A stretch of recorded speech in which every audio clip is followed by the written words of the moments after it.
Hey, guys. We're good, thank you. Wow, this is big. All right. You guys can have a seat. I love the fact that they got me this immense table for my pocket Bible. So we'll just put it right there in the middle and make sure we're using up that circumference. I didn't know Mariah could be so sassy. I mean, I knew you could be that sassy in real life. I didn't know you could be that sassy on stage. I mean, I knew that when Aaron's on stage, we have to be careful. And but now I know when you're wearing glasses, you're the opposite of Clark Kent, and you throw down. All right, and it is good to be home and to be back with you guys. I'm excited. We have, this is conference team night. I've never known. And, you probably didn't even know that you were on the conference team until right now. So it's good that you have that sign letting you know that. But I just want to look at you for a minute because I know that you guys are the ones that are going to be making everything happen. You're going to be creating the environment. You're going to be setting the tone. You're going to be striving for excellence. And at the same time, you're going to be the instruments that God's going to use to impact so many people's lives. And so if we don't have a chance to tell you the middle of the chaos, thank you so much. Thank you for all your contribution. Thank you for all your work. I know a lot of you are working full-time jobs and you're running over here at the moment you're done, and some of you are working multiple part-time jobs and running over here. And I know people who have taken time off from work just to be able to serve and volunteer. And then we ask you to register on top of that. And welcome to the party. Yeah. But thank you guys so much for the contribution you're making. There's a passage that I hear people back there. There's a passage I want to share with you. It's Psalm 96. I'm just going to read the whole thing. Sing to the Lord a new song. Sing to the Lord, all the earth. Sing to the Lord, praise his name, proclaim his salvation day after day. Declare his glory among the nations, his marvelous deeds among all peoples. For great is the Lord and most worthy of praise. He is to be feared above all gods. For all the gods of the nations are idols. But the Lord made the heavens. Splendor and majesty are before him. Strength and glory are his sanctuary. Ascribe to the Lord, all you families of nations. Ascribe to the Lord glory and strength. Ascribe to the Lord the glory due his name. Bring an offering and come into his courts. Worship the Lord in the splendor of his holiness. Tremble before him, all the earth. Say among the nations, the Lord reigns. You missed your mark. Say among the nations, the world is firmly established. It cannot be moved. He will judge the people with equity. Let the heavens rejoice. Let the earth be glad. Let the sea resound and all that is in it. Let the fields be jubilant and everything in them. Let all the trees of the forest sing for joy. Let all creation rejoice before the Lord. For he comes. He comes to judge the earth. He will judge the world in righteousness and the peoples in his faithfulness. There's so much in this psalm, but what really drew me to it was the way that the psalmist describes God's conversation with creation. He invokes of creation things that we think we're the only ones who can do. I love the imagery that he moves toward. He says, let the heavens rejoice. I mean, do you really ever think about the heavens rejoicing? Do you? He says, let the earth be glad. Well, I wonder how that would fall into the whole environmentalism perspective. That our value for creation. Let the earth be glad. Let the sea resound. Celebrate, declare, and all that is in it. So everything in the ocean, he's just carte blanche, saying, let the sea resound and everything that is in it. We don't even know everything in the sea. We just saw that giant eel that just came on shore. There are creatures in the ocean that we are yet to discover. I think in Japan, was it a year or two ago, they found this giant squid. They didn't even know that the mythology was actually a reality. They've gone to the depth of the darkness and found fish and sea life that are fluorescent. And they are the source of light at a depth where no light can find them. So let the sea resound and all that is in it. Let the fields be jubilant. Isn't that awesome? Let the fields be jubilant. When was the last time you were jubilant? When was the last time you said, man, I'm just jubilant today, right? I have a feeling it's been a while. It's probably been a while since you have felt jubilant. Most of us struggle with depression, and the fields are being jubilant, and everything in them. Let all the trees of the forest sing for joy. Have you ever just stood in the middle of a forest while the wind was blowing through? You could hear the sound of the wind and the whistling, the rustling of leaves, the sound of nature. Well, God hears them singing. Let all creation rejoice. Let all creation rejoice. Let all creation rejoice before the Lord. It's an invitation for all creation to worship God, to declare his splendor, his honor, his goodness, his glory. It's an invitation for all of creation to declare the glory and goodness of God. And I think sometimes, because of our human uniqueness, because of our self-awareness, we think of creation being out there, and we exist in the middle of creation. It's sort of like that sign over in West Hollywood, I think it's on Sunset or Santa Monica, that said, you are not stuck in traffic, you are the traffic. I love that sign because it reminds me every time I'm frustrated that I'm a part of the problem. But I don't perceive myself to be a part of the traffic, do you? I perceive myself to be stuck in the traffic. When there are too many people in a room, I don't perceive myself as a part of the crowd. I perceive myself as the individual desperately trying to survive the crowd. You don't perceive yourself as a part of creation. You perceive yourself as in creation. But you and me, we are a part of creation. In the same way that God speaks to the trees and to the ocean, to the mountains, to the universe, to declare his goodness, his glory, to declare his praise, his splendor, that declaration, that instruction is actually ours as well. And every unique creation reflects God in a different way. And so trees reflect God differently than oceans. And sunrises reflect God differently than waterfalls. Deserts declare God's goodness and his glory and his awesomeness in different ways than does a field of wildflowers. And yet everything in creation, created in its unique way, is designed by God to declare, to be jubilant in its existence. Isn't it interesting that there's a connection here between declaring how good God is and actually being full of joy? To be jubilant, to be full of joy, to celebrate, to sing. And singing is an act of celebration here. And as I was thinking about the conference, I was just reflecting on how we don't even realize that what we're doing together is an extraordinary expression of the creative act. We can look at a sunrise and go, wow, that's amazing that God would create that. We can walk in the mountains and think, this is majestic.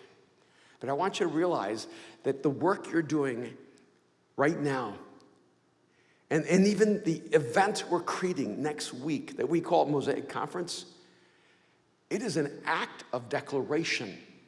It is a creative act that should do two things. It should point to God where we worship him and celebrate his extraordinary nature. And it should create, good. And it should also create in us and everyone who experiences this overwhelming joy.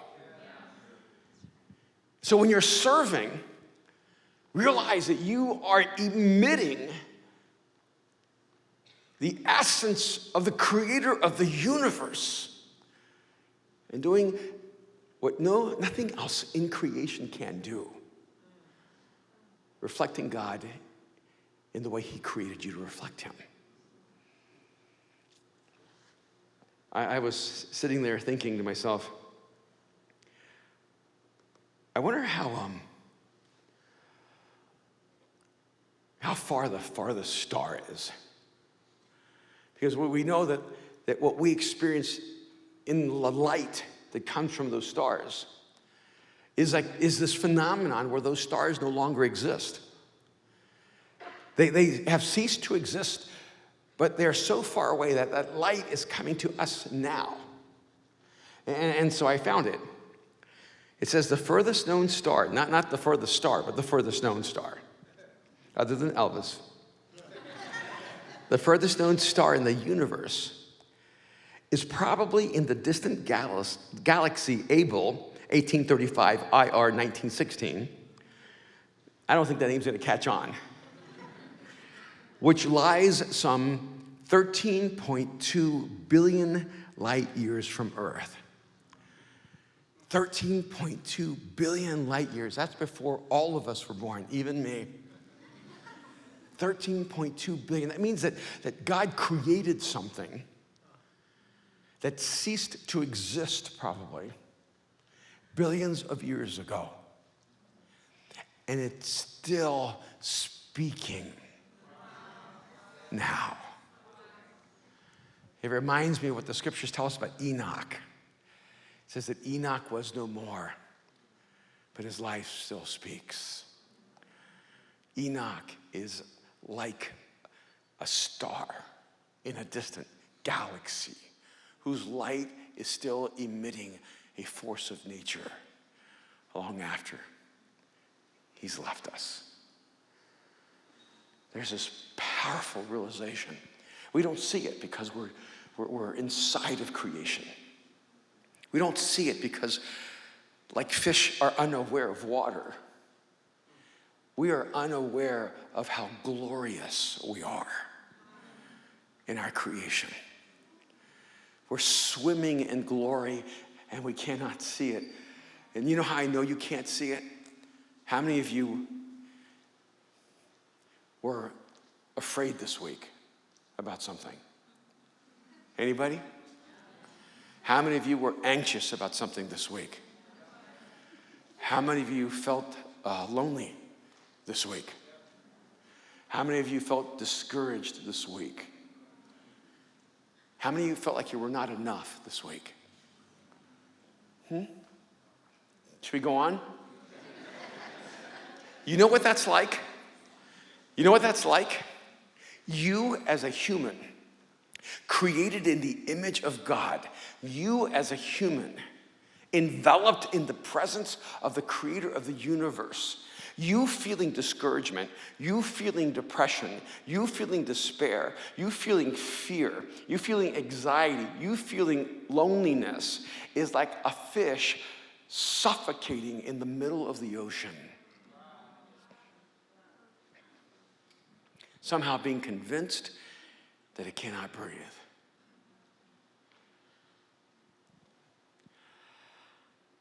And so if there's a star, we'll just call him Joe Smith. Because there's a distant star 13.2 billion light years away that's still shining in our darkness. I wonder how far our light will travel next week across the universe into the unknown. has it ever occurred to you that your light may be shining in distant galaxies right now? That long after you've taken your last breath, long after you've ceased to exist in this dimension, the light that you've lived, that you've allowed to emanate, to flow from your soul, will continue to shine, not just for minutes or hours or days or weeks or months or years, but till the very end of time. He was the light of the world, and in him was life, and that life was the light of the world.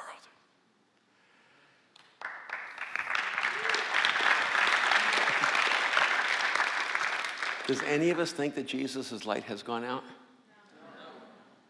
Does anyone think that there's any corner of the universe where there is darkness that his light does not prevail?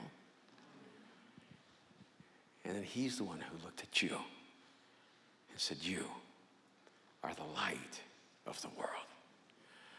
So when we worship, when we set up, when we embrace people, when we welcome them, when we open up the scriptures, from those days, September 21st through 23rd, let's make sure our light shines so bright that 13.2 billion light years away, if someone is over there, they'll be asking the question, what is that light shining in the distance? Last night in Venice, Aaron read the passage about that we are a light on a mountain or on a hill. And we were talking beforehand, and by the way, that was a really beautiful, beautiful word you gave us. And we were talking, I said, it's funny because if we have Jesus, we all have this light in us. And so then the question becomes, are we translucent, where the light can be seen through us? Or are we bushels, where the light is covered within us? We're going to have pastors and leaders from all over the world. We're going to have people from Mosaic coming. And they don't know that they're a part of the creation that is made to glorify God and celebrate his name. And here's the beautiful thing. Every time we connect someone to Jesus, we're not just connecting them to a proper worship of God. We're actually connecting to the source of joy, where they will not allow the trees to sing alone, or the oceans to resound by themselves, or the mountains to celebrate without them. It says in the scriptures that if we don't do our job, that God will have the rocks cry out. I'll tell you what, as far as I'm concerned, the rocks are going to stay silent, because they don't need to do our job. So we're ready. We're ready to roll. It's going to be exciting. We have amazing people coming. MSC has some new songs coming out, right? Yeah, it's going to be epic. It's going to be beautiful. We got some really special moments already planned, and we're just going to give room for God to move over the days. And let me tell you the one thing I want you to really do over the next week. Don't let someone in your circle of influence miss this moment. Because it's impossible. It is impossible to pull someone into what God is doing when they were not in the moment where God was doing it. You can talk about it, you can share it, but it just doesn't translate. This conference, for us, is where we plug in to what God is doing in us as a community. And I guarantee you, everyone who's there, they will be the leaders of the future. And those who are missing out, they're going to just always feel a step off until they can finally step into a moment where God meets us all together again. So let's just get everyone there, and don't say no for anyone. And sometimes people just need to be asked. Pray for the speakers, for Bishop Dale Bonner, for John Gray, for Chris Durso, for D.C. Wilkerson, for Kim McManus, for, is that everyone? I said Bonner, and then me. And Aaron and Mariah are going to be doing a panel with us. Pray for them. And Mariah does not like to speak, so pray for her. And we need her just opening up, share what God's teaching her. And then just bathe the time. When you get there, say hello, talk to people, engage people, bring warmth, bring affection. Your interaction with one of our guests may be how they remember Mosaic forever. So, man, let's make this a moment where they feel like even the walls loved us. The room embraced us. The Ace Hotel became a sacred space. Let's transform it so they go back where they're from and transform every place they walk. Hey, let me pray with you. The band can come up if you guys want to, or keep Mariah. And Father, thank you so much for this incredible team, for their leadership, for their heart to serve, for their commitment to the mission of your son, Jesus. And God, I pray that you would give them renewed strength, that God, you would just restore their energy, fill them with passion and joy. God, I pray they would swim in your presence and revel in your goodness. And God, we will just not allow a sunrise to outdo us in our praise of you. We will not allow a distant galaxy star to emit more light than you place in us, because you are our life, and your life is the light, not only of the world, but of the universe.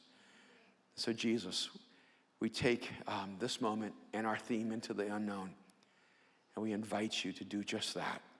Take us into the unknown.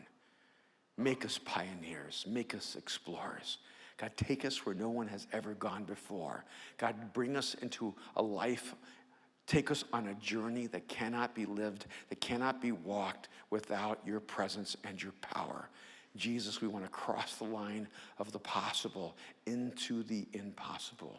This is our prayer, Jesus. You have absolute permission in our lives to shake us up.